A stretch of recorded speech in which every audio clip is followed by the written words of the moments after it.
Big problems with water going over the bridge today. We have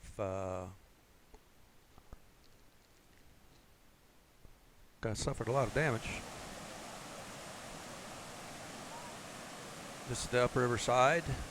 On the far side of the river there, you can see where the large Guanacaste tree fell down.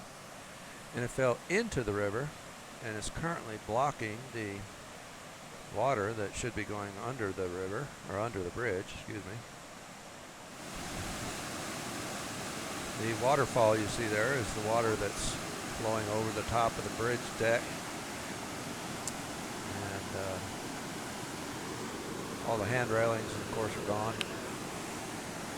That's the tree base of the Guanacaste that was on the near side of the river.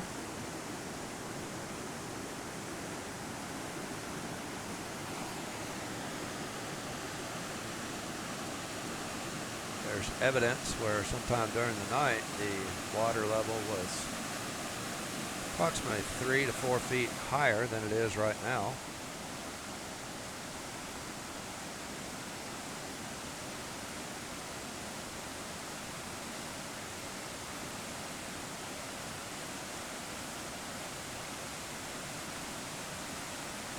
That tree that fell upstream is causing the water to back up because the water can't get through all the tree limbs to go under.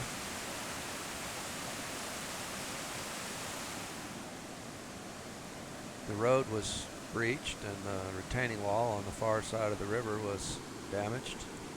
There's quite a bit of water still going through there.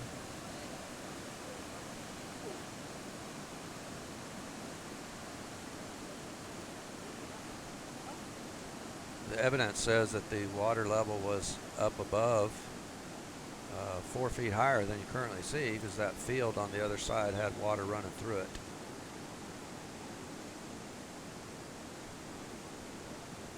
This retaining wall on the near side that you're about to see was also topped.